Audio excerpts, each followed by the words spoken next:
Suasana di pendopo kerajaan Hastina terasa lebih berat dari biasanya. Adipati Dhritarashtra tampak sedang duduk di singgasananya, dikelilingi oleh para menteri dan punggawa setianya, Raden Yomo Widuro, Resi Krepo, Aryo Banduwongko, Aryo Bargowo, Aryo Bilowo, dan Aryo Suman. Keheningan yang pekat menyelimuti ruangan itu. Hanya sesekali saja terdengar deru napas yang tertahan di tengah ketegangan yang merayap. Di sisi lain, duduk dengan tenang sang sesepuh agung, Resi Worobismo. Matanya yang tajam menatap kosong ke depan, namun telinganya menangkap setiap kegelisahan yang ada. Kematian Patih Joyoyatno beberapa hari lalu meninggalkan lubang besar di jantung pemerintahan kita, ujar Adipati Dhritarashtra memecah kesunyian, meskipun dengan suaranya yang parau namun berwibawa. Kursi kepatihan tidak boleh dibiarkan kosong terlalu lama demi keseimbangan Hastina. Ia kemudian mengarahkan pandangannya yang redup ke arah Resi Worobismo. Eyang Bismo, mohon restu dan izinmu. Aku bermaksud mengangkat patih baru untuk menggantikan mendiang Joyoyatno. Sejenak Resi Worobismo menghela napas panjang, sebuah jeda yang membuat para menteri saling pandang. Anakku Dhritarashtra, kau tahu hukum yang berlaku di tanah ini, ucap Resi Worobismo dengan nada rendah namun menggetarkan. Kau memegang kendali kerajaan ini hanya sebagai wakil, namun kuasa untuk melantik seorang patih tetap berada di tangan raja yang sah, yaitu saudaramu Prabu Pandu Dewonoto. Raden Yomo Widuro mengangguk pelan, mempertegas batas-batas hukum tersebut. Apa yang dikatakan Eyang Bismo benar, Kakang Adipati.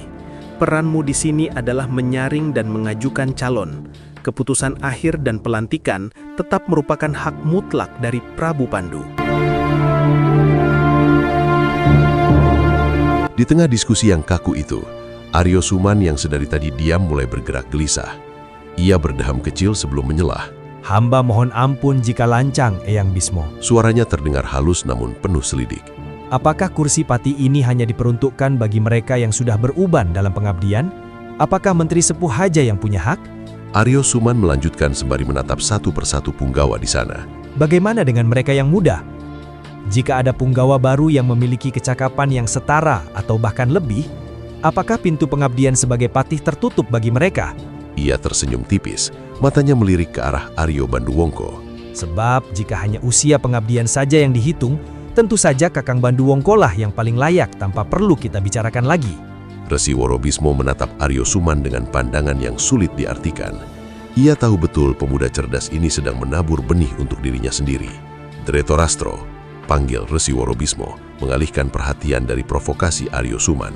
Daripada perdebatan ini berlarut-larut tanpa ujung, tentukan saja nama-nama yang menurutmu layak. Biarlah Prabu Pandu di Gunung Sabto Argo yang memberikan keputusan akhirnya.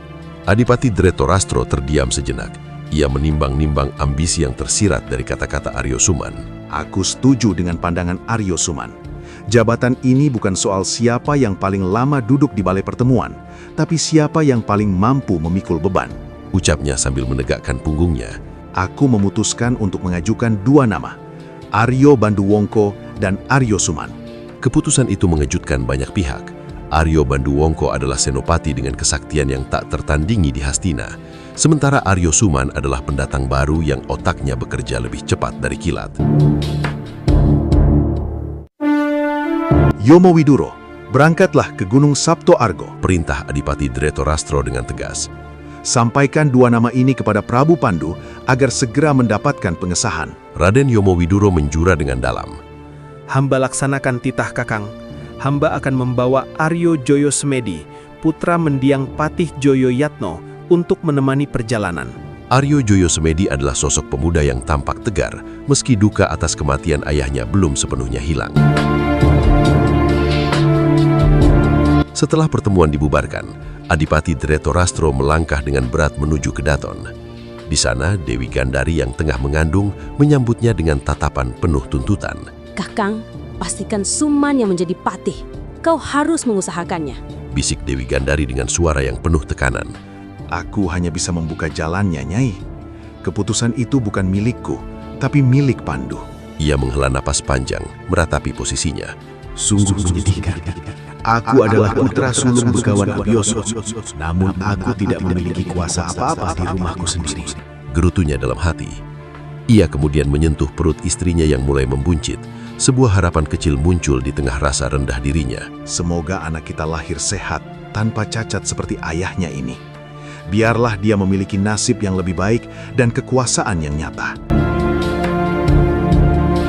Apakah Prabu Pandu Dewonoto akan memilih kesaktian fisik Aryo Banduwonggo atau kecerdasan tajam Aryo Suman? Dan apakah perjalanan Raden Yomo Widuro menuju Gunung Sabto Argo berlangsung tanpa rintangan? Simak kelanjutan kisahnya hanya di Wayang Opo Maneh. Terima kasih telah bergabung dan sampai jumpa.